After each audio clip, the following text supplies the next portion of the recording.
Opinions expressed on the following sponsored program are strictly those of the host, guests, and callers, and not necessarily those of this station, its staff, management, or sponsors. Are you a family caregiver? Are you caregiving for someone who can no longer take care of themselves? Are you overwhelmed?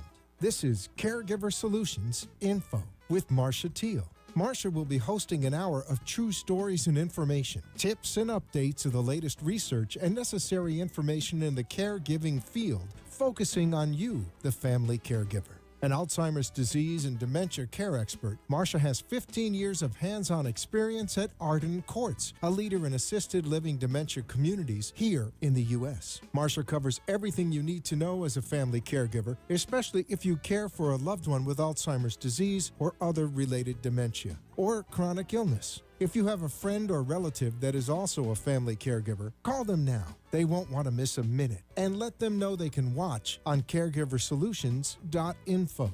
And they can listen on WNN 1470 AM in South Florida or nationally on the iHeartRadio app.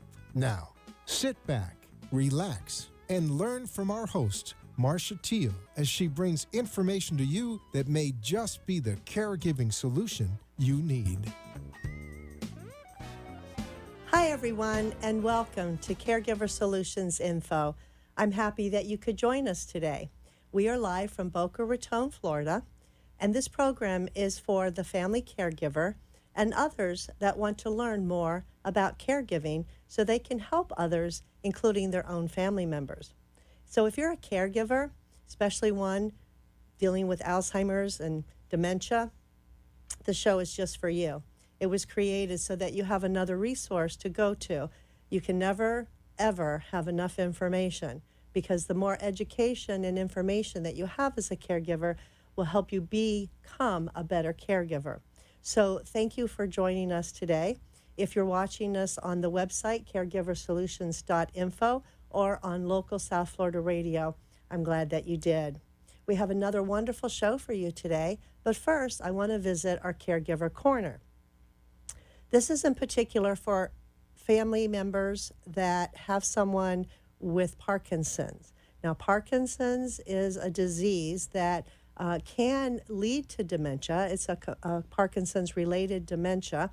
And if you would like to know more about Parkinson's disease and attend a special event, it's coming up soon. Actually, the event is coming up on Tuesday, August 22nd, 2017. It's called the Live Well Parkinson's Workshop. It's a one-day event, and it's in Delray Beach at the South County Civic Center. The hours will be from 9 a.m. until 5 p.m., and it's hosted by the American Parkinson Disease Association, the South Florida chapter. It costs $30 per person to attend. And if you're interested in attending, you can register two different ways. You can call 800-825-2732. Again, 800-825-2732. Or you can register online at their website, which is www.apdaparkinson.org/FL, and that's apdaparkinson.org/FL. So I want to let everybody know about this because it's coming up in just a few short weeks, and this is a wonderful event. It's a great educational opportunity to learn more about Parkinson's disease. Today, however, we're going to be talking about caregiving and aging and how the two come together, and just for the heck of it, throw in some dementia, and sounds like chaos to me. However, we have an expert in the field that's going to sort it all out for us today, and she's going to be talking about what happens as people age, as far as how they feel and what they think and what's going to happen to them in the future and how they can cope. And especially someone who's aging then also becomes a caregiver and how that changes things up, and again, how to cope. So these are very, very difficult times when families are faced with caregiving. It's something that is usually just thrust upon a family member, whether it's a spouse, an adult child, or even a grandchild. It doesn't matter how young, how old you are when you become a caregiver. It's something that you learn as you go along because, face it, we don't go to school and we aren't prepped to learn how to be caregivers. So the more we can learn about it to know what to expect in the future will help us along the way. So I'm very happy today to introduce to you my special guest. Her name is Denise Brody, and she's a psychotherapist and a licensed clinical social worker in private practice here in Boca Raton. And thank you so much for coming, Denise, and welcome. Thank you. Thank you so much for having me. Well, I'm excited to have you because, you have a lot of expertise in the field. As a matter of fact, how long have you been a psychotherapist? Ooh, I'm afraid to admit, over 32 years. Over 32 years. Wow. Well, you certainly wear it well. And, with all that wealth of information, you really have the great credentials to be here to teach us and inform us and give us great advice for the topic that we're doing today.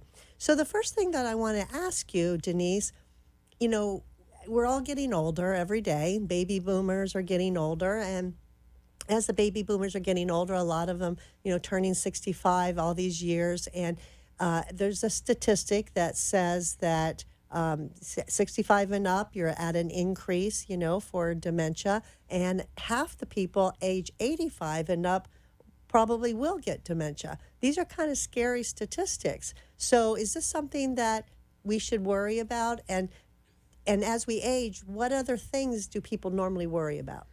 Well, usually people that are in that age group, starting with the baby boomers, will have to make some decisions and where they're going to live. They may have worked their whole life and had their career. They may have been homemakers, taking care of their children, and then they want to downsize their home, may decide to live in a smaller home, and they have an expectation if they're married that they're going to live in the retirement community, perhaps a 55 and over community, and have a wonderful life, healthy. And then the unexpected comes about where they may have health issues that start to surface, and they worry about all the decisions. Did they make the right decision? Making friends, how to social life. So there's a lot going on as we age, a lot of decisions to be made and things to anticipate that we usually don't think of when we're in our youth or even in midlife, 30, 40, 50s, right? Sure, even about death itself, how someone is going to pass away, if how much time do they have in the future, how should they be spending their time, will they be healthy? Wow. So that's a lot. And so because it's a lot, I'm sure in the 32 years that you've been doing this, you've been very busy because this is something that, it's not easy to work through. As a matter of fact, I wanted just to look here at your business card because as a licensed clinical social worker, you specialize in many things. And just to name a few of them, depression, anxiety, marital problems, chronic pain and illness, grief, loss, infertility, adoption, adults, adolescents, teens, and geriatrics. So you run the gamut from children all the way up to geriatrics. Yes, I've been very fortunate in my career to be able to have a multitude of experiences in different areas of clinical issues that affect people every day. Okay. So did you get your training here in Florida, or are you from somewhere else? Originally, I'm surprised you can't hear by my accent, New York City. Well, maybe that's why I asked, because I didn't want to guess, but we have a lot of listeners from the New York area, so they could relate to you, I'm sure. And you found your way down to South Florida like many people do. Yes, I was in New York, and then, as they say, Jersey, and then I moved to Florida because I could not take the cold weather. Well, that's certainly good for us that you're here in South Florida to help everybody that are dealing with these problems. But today we're going to actually talk more about caregiving in general, when caregiving is thrust upon somebody and all the problems and worries that brings, and also then add to that dementia, because, a lot of caregivers are caring for loved ones with chronic illnesses, and one of your specialties is chronic illness. Yes. And I know that you also help people that are caregivers when they're dealing with dementia issues. Yes. Well, a lot of implications can occur through the life cycle, so that it depends how the person themselves have gone through transition. If they have a history themselves of depression, of anxiety, how did they cope with life's challenges over the years, so that when they are faced with something that comes up in their marriage, was their marriage an intact marriage also can impact. They could be someone who's depressed or anxious, their marriage was rocky, and then they're faced with their own anxiety and then caring for someone that they may not have loved throughout their marriage. So it is true that they say when you go see a psychotherapist, you're actually looking at your life before this point in time to kind of see what experiences you've been through, because certainly your history does repeat itself in the future, as they say. Exactly. And then the medical situation and the health of the caregiver as well, because if they're frail, if they have chronic pain, and depends what level their spouse is at the time that they have the dementia. If they're able to provide activities of daily living, help the spouse with toileting or bathing or dressing, if they can even leave the house, if they're worried that their spouse is going to be wandering. A lot of things to worry about. Yes. And so hopefully we'll be able to provide some answers and some good advice and some tips to the caregivers out there to know what to do and maybe come up with a plan, because I always say have a plan when you're dealing with your caregiving, because if you have a plan, even if you don't ever have to execute the plan, better to have a plan than no plan, because then you're just, helter-skelter. Right. Well, that's another set of issues, how to make these hard decisions. Right. And we're going to get into all of that and more when we come back. We're going to take a quick commercial break, and we'll be right back with Denise Brody, psychotherapist, who's going to break it all down for us. So stay with us. We'll be right back. Arden Courts is not just a place to live, it's a place to call home. Residential living combined with quality caregiving. This is the philosophy behind Arden Courts. Communities created exclusively for individuals with Alzheimer's disease and related dementia who would benefit from a safe and structured environment. For additional information about any of the unique services Arden Courts provides, call 888-478-2410 to locate a community nearest you. Inquire about our educational seminars, resource library, or support groups, or simply feel free to ask questions you may have about Alzheimer's and related dementias. At Arden Courts, we know, we understand, and we can help, because memory care is all we do. Remember, call 888-478-2410 for additional information about any of the unique services Arden Courts provides. Being unable to recognize the obvious often occurs with Alzheimer's or related dementias, even among their caregivers. When the time comes for you to decide that someone you love needs more help than you can give, will you be able to recognize it? Don't wait for a crisis to make the decision for you. Talk to Arden Courts. Memory care is all we do. We know, we understand, we can help. To learn more, visit arden-courts.com. Arden Courts follows equal housing opportunity guidelines.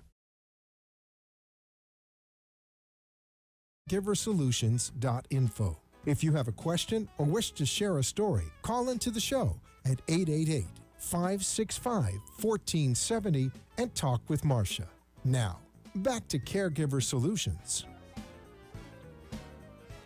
And I'm back with my special guest, Denise Brody. She is a licensed clinical social worker and psychotherapist in private practice here in Boca Raton, Florida.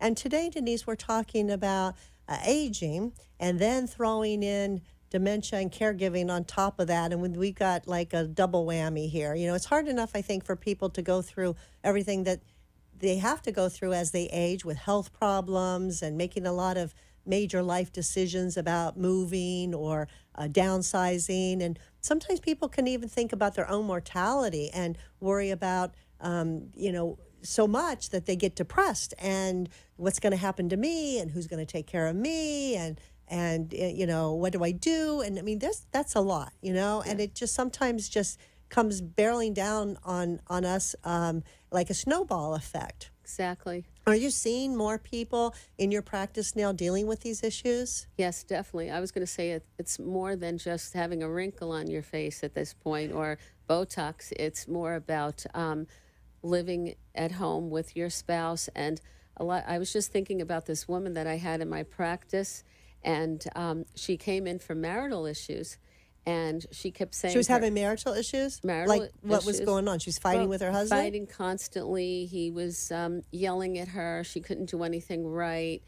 She was annoyed with him in the supermarket. He was demanding to buy things that he ordinarily wasn't going to. And they've been married buy. a long time?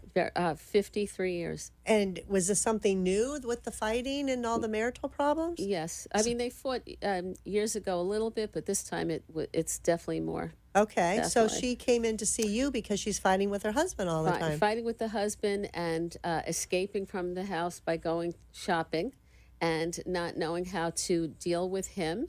And then as I was talking to her and I got to evaluate the situation more, it sounded like he needed an evaluation to see whether he had some dementia. His behaviors seemed very different than they had been years ago. And then so she did go and have an evaluation. So you made that recommendation? Yes. For him to get tested? Yes, because she had the expectation that he was still the man that she married, which of course he is, but the way they acted and interacted and the way he was in social situations, people would get annoyed with him. He was sort of abrasive at times, and that was out of character for him. And so he did go for the evaluation, and he's in a clinical trial right now for Alzheimer's. So when he went for the evaluation, he was diagnosed with some Alzheimer's, with Alzheimer's disease. Yes. So you were the first one to pick up on that because Yes. the wife came to see you because she's having problems rather than maybe the husband's regular primary care physician or somebody else picking up on that. So the wife was she surprised when you mentioned that to her, that maybe you should have him checked out for neurological issues? Yes, she was. In fact, and I had her sign a release so that her children can speak to me as well. And they had been so grateful that I called them because they didn't know what was going on in the house. They never heard their parents argue the way they have now. And also the social situations at times, the husband would be very belligerent. She would become embarrassed in a social situation. So now that he was diagnosed, he's on medication. And I'm teaching her the coping skills so that she won't just run and escape and maybe have that expectation that she used to have Yeah. that he's going to behave a certain way.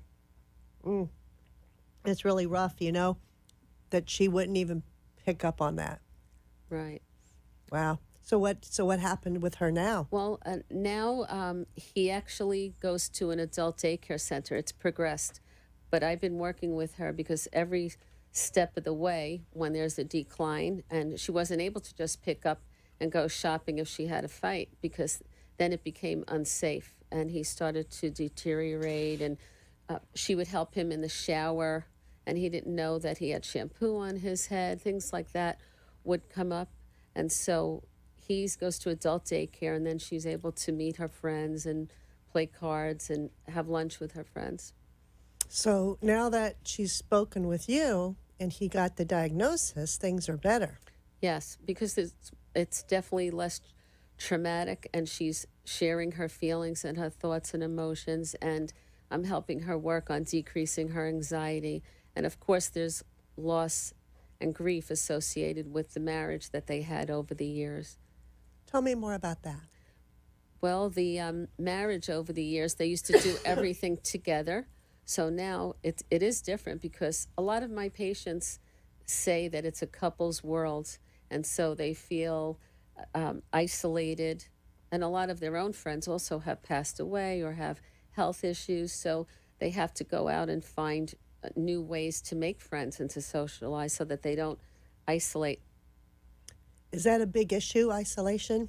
Very big issue, yes. And a lot of times their children live far away, and they forgot how to use these social skills to reach out to people, to connect also. And what about friends that don't understand?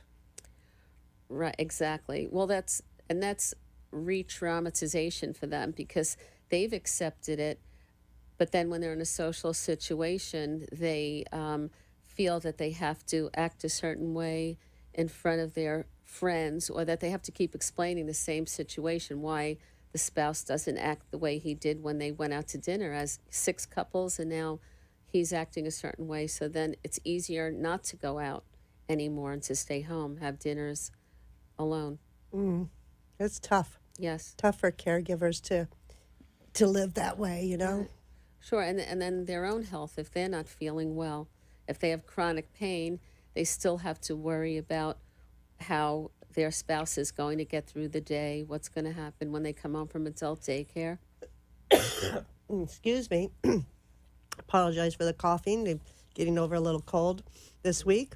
Now that she became a caregiver, let's just go back to your example of your patient. She's a caregiver now, and I know she's understanding what's happening with her husband, but is she taking more steps to get more information of how to continually to deal with his behaviors? Yes, well, I work with her on the different stages and also the long-term care planning, and not to feel guilty to take care of herself as well, or as the needs of the spouse changes, as far as getting some help at home, or going out at night with a friend for dinner. Learning. So these are this is a couple who's been married 50, 60 years, you said? Yes. In this particular example, which is a real life example, was the husband the one in charge of the finances? Yes, and that's I'm glad that you raised that, because that's very difficult also, because now she has to be the one to take care of everything when she was dependent on her husband. So how difficult is it for an older person who never had to worry about the bills, pay the bills, worry about, bank accounts and maybe CDs and when they're due, and take care of everything, that's all of a sudden that's delegated to her because obviously he can't do it anymore? Is she having a hard time learning about all of this? Yes, at managing the bills, the meal preparation, also just managing doctor appointments. I had a woman in the other day, and she lives in an independent living in Boca, and she now has to take her husband to a skin doctor, and that might be something that you or I think is easy, but she has visual problems herself.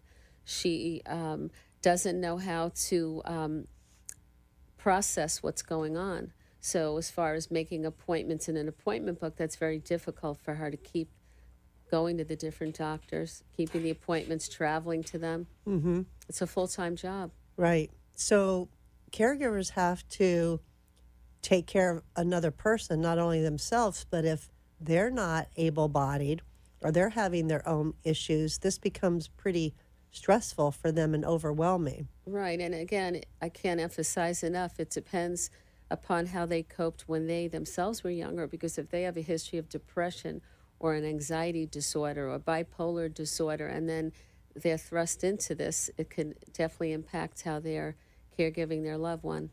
So in this particular case, if you found someone that had the history that you just mentioned, and now they're a caregiver and now they're relating in that way with a spouse, what can be done about that? Well, in the therapy, working on increasing the coping skills, working on coping skills and to express their own feelings. This reminds me of my mother, who's 92 years old in New York, and she always never really got what I did for a living. And she always says, even to this day, what do they talk to you about? But it's someone who has those emotional ups and downs. And maybe if you have bipolar your whole life and you want to lay in bed all day because it's difficult for you, you have impaired sleep cycle yourself, and then you have to go out and take care of your caregiver or manage the bank account. It's fatiguing. So we work on the coping skills. Yeah, that would be pretty difficult all of a sudden to have responsibility to take care of another person, and and it's interfering with your lifestyle, basically. Right. I had personal experience with it as well with my own sister, who my brother-in-law passed away, and my sister was very dependent on my brother-in-law, and I had to teach her how to pump gas. Really? Because she'd never done it Right, before. never pumped gas, right. And there are a lot of women that do come in my office that have never pumped gas, managed a checkbook, procured a doctor's appointment for anybody. Would you say that it would be advantageous if you become a caregiver to start learning how to do these things early on and not wait, because at least you're going to be ahead of the game? Definitely. But there has to be a balance between feeling overwhelmed and anxious and causing some anticipatory anxiety and being more methodical and prudent and educating yourself. So we're talking about people coming in and telling you their problems, like your mother. You said, well, Mom, they tell me their problems. I imagine that's what you probably answered her. Exactly. Is there a stigma with that? Well, I think that in a certain generations, perhaps, maybe some people, but nowadays I find that I'm a Medicare provider, and I take all insurances, and I find that a lot of elderly people, older folks, baby boomers are coming in to talk about these issues. But, a psychotherapist, people say, I don't need to talk to a shrink. I don't Right. need to tell everybody my problems. I can handle it. I can do it myself. I don't need to tell a stranger my personal, private thoughts. Right. Do you get this from people, like a resistance, or when people come to you, have they already gotten past that? Well, some of them come in and they say, I don't know what to expect. I've never been in therapy before. I can't believe I'm 73 years old. I had a woman whose husband has been in independent living, and he is deteriorating, and she came in hysterical, saying, I was always a very strong woman, and I can't believe I'm breaking down, and she doesn't want to be a burden on her children. So she kind of likes the idea that she can come in and talk to me, and I give her my best clinical opinion and work with her. So she'd rather lay it out on the table with you than to burden her own children. Yes, definitely. Okay, very good. Well, we're going to go to commercial break, and we'll be right back.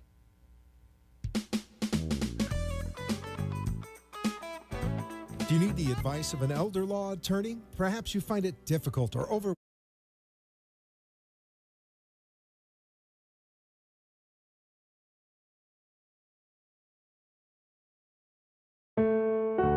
The inability to recognize the obvious often occurs with Alzheimer's, particularly among the family members who care for them.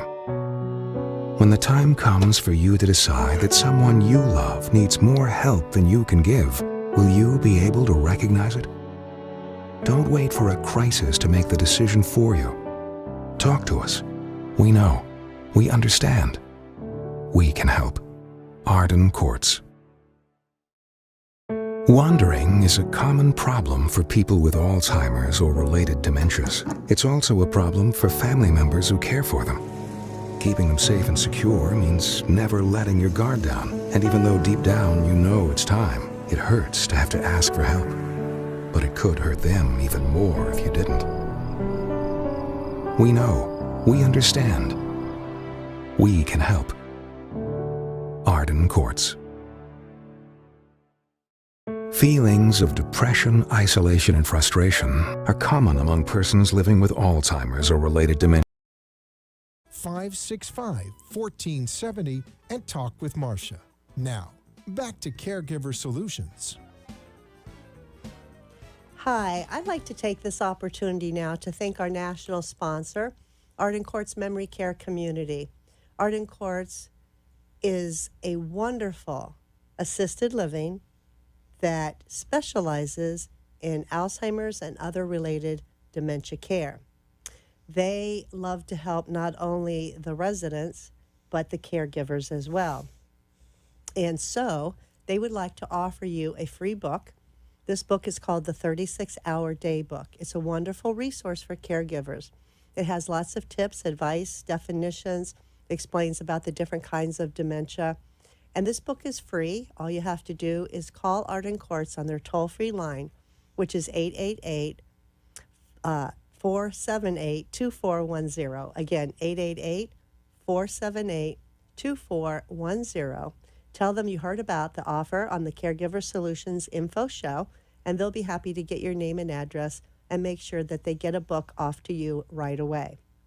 So I encourage you, if you'd like to learn more about the caregiving journey that you're going to be going on, you can't go wrong with reading the 36-Hour Day. So give Arden Courts a call and get your own book, and you'll be glad that you did.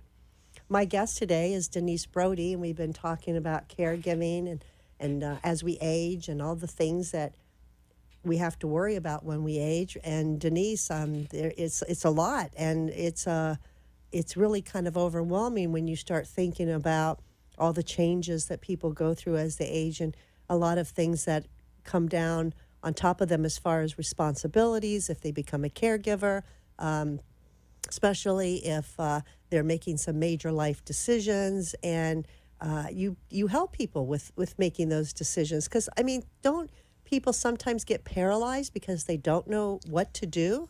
Yes, and they don't know how to access the resources, or they have a false sense of security thinking. I'll give you a great example. Sure. People sometimes, my own parents at the time, thought that Medicare takes care of everything when you're older. Everything. And they mean help at home. So they think, oh, if something's wrong, I'll just tap into my Medicare. Or if I have to go to a nursing home, Medicare is going to pay for it. So they don't know that a skilled nursing facility is definitely not paid for by Medicare. And so that brings up the financial implications for long-term care planning, safeguarding your funding, and maybe seeking out an attorney who specializes in estate planning to prepare for Medicaid planning.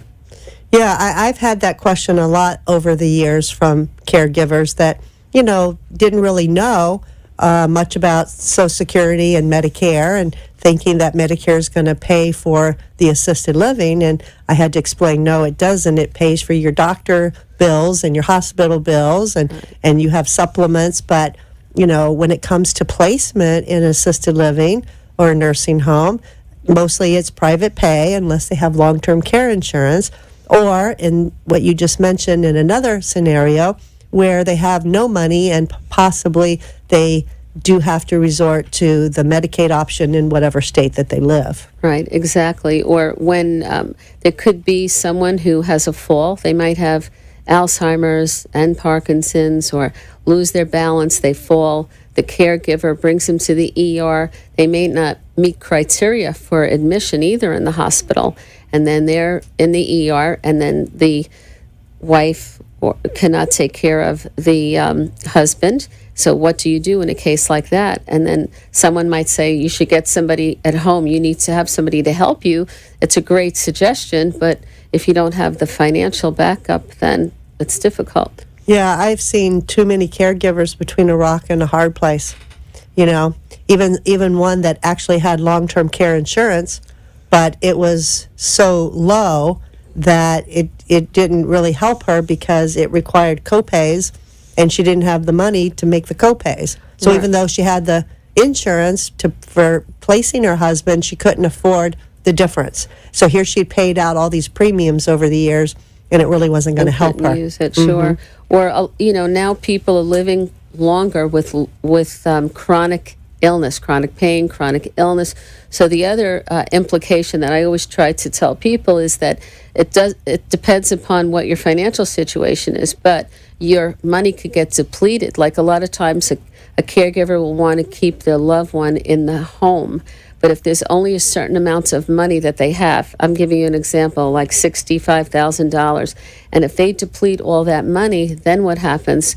They're still at home, and they still need that 24-hour care or 12-hour care. So that's why it's so important to know what the resources are for the future. Placement might be indicated. Right. So, as a social worker, I would think then now this is what you do to help them to the next step is to give them those resources because social workers are always so helpful and you're such a great person and I know you have a good heart. And so you are able to give the resources to your clients so that you can help them in the community. Because, I mean, there's two choices. You look to your family or you look to the community for resources for help. Exactly, yes. And I consider myself a resource junkie. My background has always been hospital-based. I've always had a private practice and worked at a hospital. So I've always gotten the best resources, I feel, for my patients, wanting to help improve the quality of their life. And so just to give you an example, in Broward County, in the Area Agency on Aging, Gail Janata, she's wonderful. She's a nurse case manager. She can go into the home for free and evaluate what resources that can be linked to who's ever in the home. I think it's real important for caregivers to know that they're not alone and there are resources out there. Sometimes they just don't know how to find them. Exactly. And then we're also talking about people who have children. There are people, the next set of issues that I'm finding is a lot of people may not have married or they don't have children and they don't know how to access any kind of resource. And if they're going through medical treatment themselves or they themselves know that they have Alzheimer's, what do they do? Should they progress? So those are other resources. Wow, a lot to go on.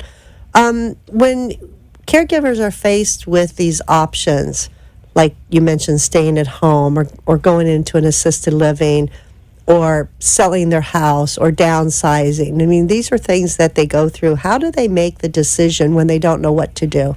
Well, it could be very traumatic. And again, we always go back to how did they cope before. And that, I can have someone that come in. I had a woman recently just putting her house on the market. She put her house on the market 5 times and took it off 5 times because the thought of leaving her home that she's lived in for 30 years was very traumatic.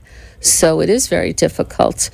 But eventually they're going to have to accept the situation. That's a key part of accepting the fact that this is the reality now and that you have to move into this next transition in life. But how does someone get to that point of acceptance? Well, hopefully in the therapy, working on the coping skills and talking about the acceptance. And sometimes besides the therapy, going to a psychiatrist and having medication prescribed would help as well. It depends upon the caregiver. If their appetite is diminished and they're not sleeping and they're not taking care of themselves and they're so overwhelmed that they cannot make a decision, then I would refer to a in-network psychiatrist to evaluate them. So you do that sometimes? Yes. Mm-hmm. And then the psychiatrist sometimes helps them with medications? Medication, right. Okay. To help with the serotonin so that they're able to function to a level where they're able to make a decision. It is so overwhelming, for caregivers with everything they have to do and all the responsibilities. And they always say stress kills. And we know that because we've seen it. Definitely. So you want to try to eliminate that. Matter of fact, next week we're going to be talking more and more about how caregivers can take care of themselves to eliminate that stress. When someone comes to see you as a psychotherapist and for the very first time, can you walk me through a typical session? Because I know a lot of people may be worried about going for the first time. They're scared. I don't know what to expect. What are they going to do? What are they going to ask me? Is there like a typical first meeting that you could explain how someone could maybe anticipate going and Sure. relating to that? Sure. Well, the first part of the evaluation is more of an evaluation. When a physician evaluates a patient, it's a H&P, a history and physical. When I do an evaluation, I like to get as much history of the person. I want to know even what their educational level is because I can't take for granted that someone is going to understand what I'm saying and the vocabulary, the words that I use. I want to know were they married, were they single, the history of mental health issues. Have they ever been in a psychiatric hospital? Do they feel suicidal or homicidal? Have they ever been arrested? Their family support system, who do they live with? And get a sense of who they are. Are they retired? Do they ever work? And then then I ask them what brings them here.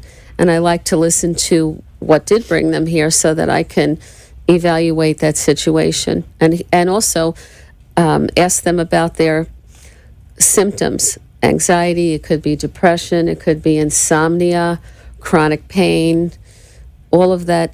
If do they consider themselves a pessimist or an optimist? That gives me a key into how they cope their whole life.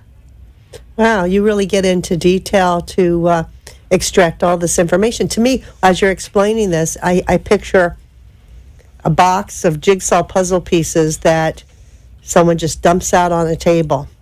And all those pieces are bits of information that you've gotten from your client, and then it's your job to put that puzzle together by seeing how the pieces fit to come up with the end solution. I mean, that's just an analogy, but is that kind of what it's like? Exactly. I wanted to bring up another point too. If they say that if they do have children, sometimes the children may not agree with what the mother is doing as far as caregiver issues, and the mother doesn't know which child to listen to. There might be sibling rivalry between the children, and that also impacts on the caregiver. Yeah, because now they're divided between the children of one says yes, one says no, one says do, one says don't. So you got to get all that information and kind of get the relationship between the siblings, the relationship between the mom and the dad with each sibling. So it really goes deeper than just that one person. Yes. It really extends, because they always say that, Alzheimer's or dementia is a family disease, because it does impact everyone in the family. Definitely. It really does. Right. And also with their own peers as well. They might be coming in to say that they may want to go for the placement option, and they may be getting feelings of guilt and shame because their friends may not understand them, or one of their children. Well, I'm glad you brought up the G word, because that's a big one, the guilt. Mm-hmm. Why do caregivers feel guilty? Because, well, it depends, again, how they were raised and what their belief system is. Beliefs can turn the situation different. I always say anybody that's come to my office will know that Denise Brody always says guilt is a wasted emotion. But a lot of people have that belief that they're doing the wrong thing and that they have to live with their spouse until the day the spouse passes away. But if it's unrealistic and it's not a safe situation and they're deteriorating themselves, then they have to move forward and make that decision. But they will feel guilty because a lot of times, to alleviate the stress, they will talk to people and they'll get 10 different opinions, and that impacts on why they feel so guilty. So is it better for caregivers not to be asking their family members and friends what to do? Well, I don't mind that they ask them, but I help them with boundaries. In other words, when they do make that decision, to maybe hear what their child has to say, but also say, I just want to let you know that I'm coming from a different place, because I'm the one that has to make sure that your father's safe at night, or bathes your dad, or whatever the situation is, to try to set the boundaries so that people won't be so judgmental.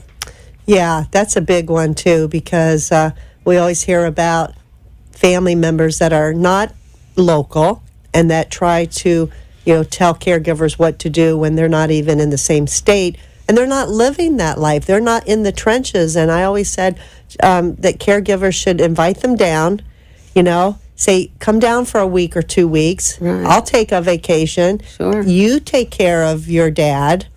And when they take me up on that suggestion, it's really eye-opening, because the children really get a sense of, gee, how does mom do this? Sure. Because I didn't think anything was wrong with Dad. Exactly. How does she do this? Right. Right? Right. And it's the first time that they'll ever observe what the real situation is going on in the home. And a lot of times there's one child that will step up to the plate, but yet the other one doesn't. That's another implication as A well. lot of family dynamics go on with this, and it's not Yes. uncommon, caregivers. So if you're experiencing this in your own life, know that it's fairly normal. So we're going to take our last commercial break, and we'll be right back. Do you need the advice?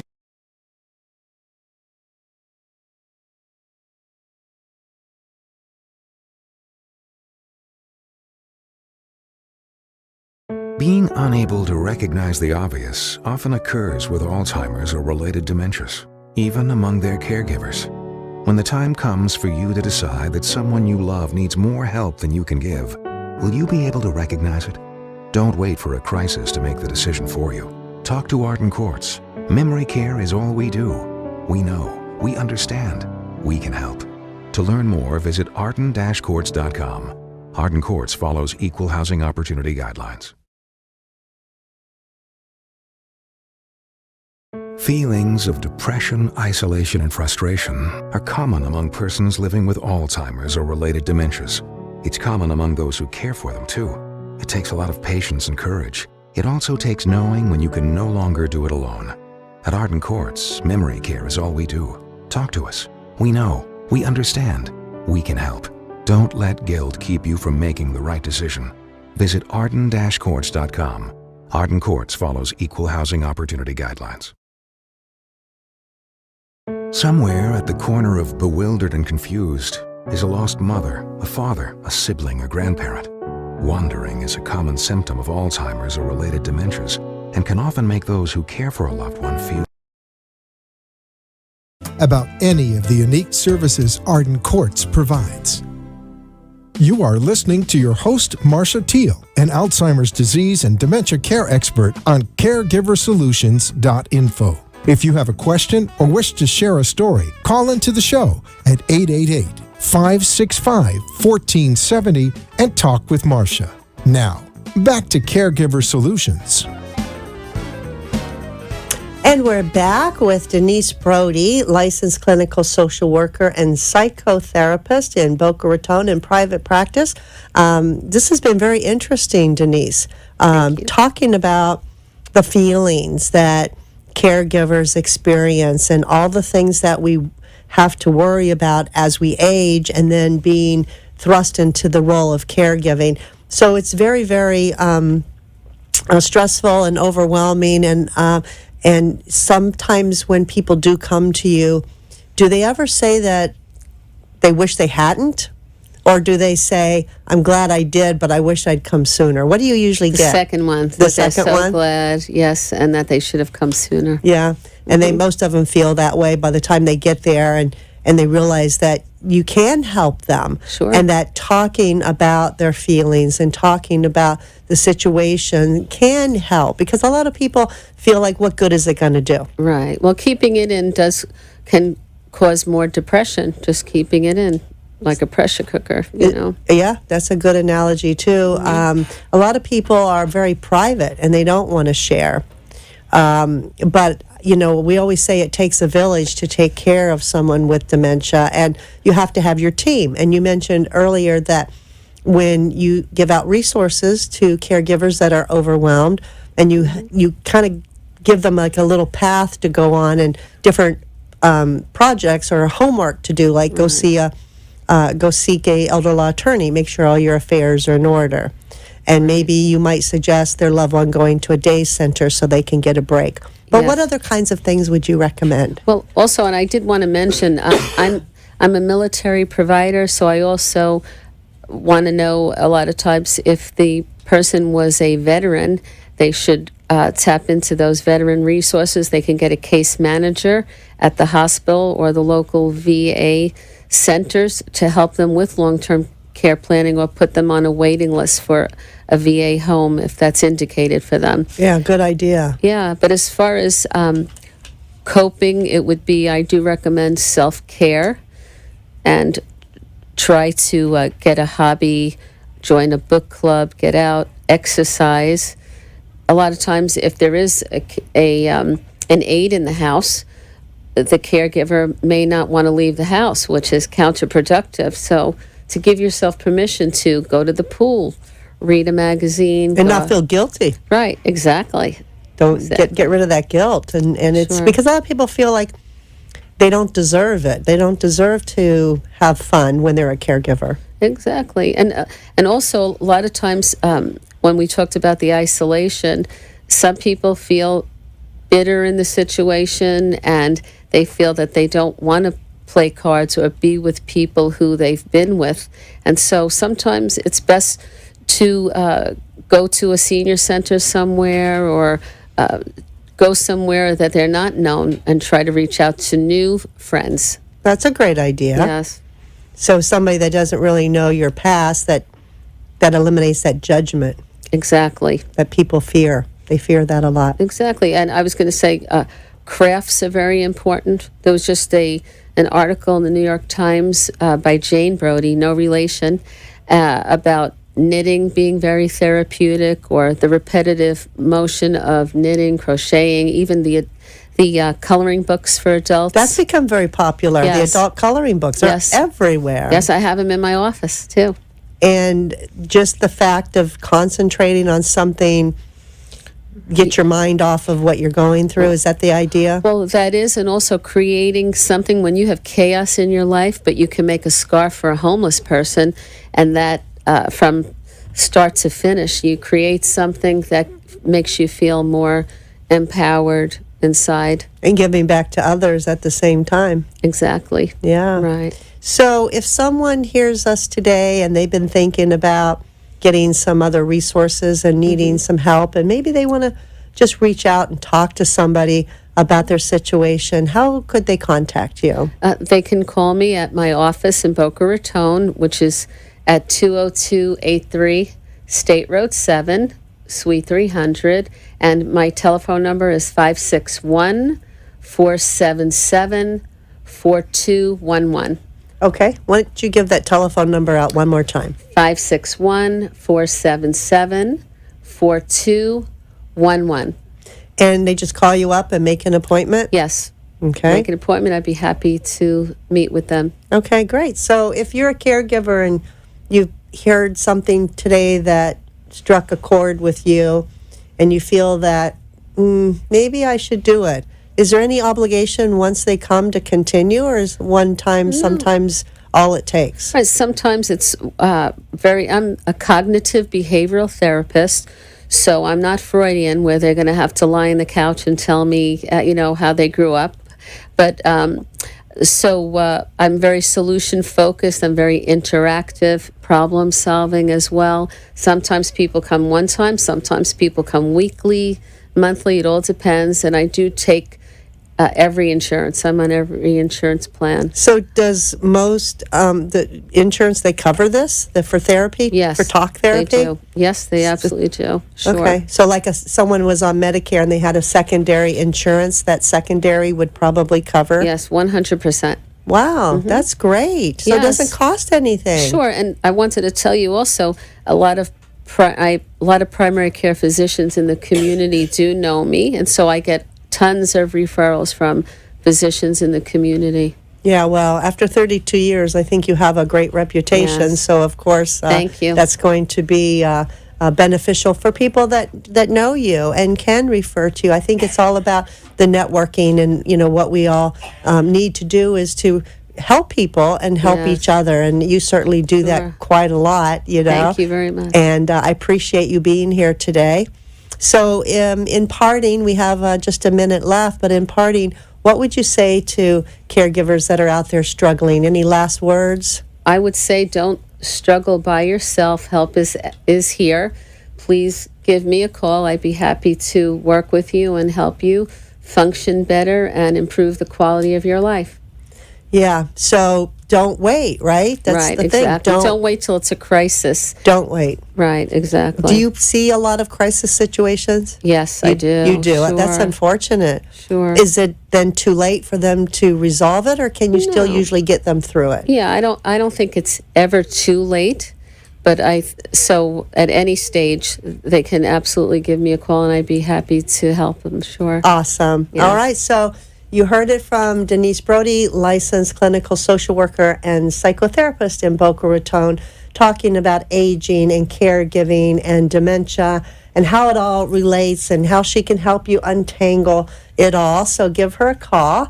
Thank you so much for being here. And thank you all for joining us today. I'm glad that you did. So remember, we'll be back same time, same place next week on Tuesday, whether you're on local radio or on caregiversolutions.info. You can watch us live stream. In the meantime, I want to say to you, give somebody a hug because they need it, and so do you. We'll see you next time. Bye-bye.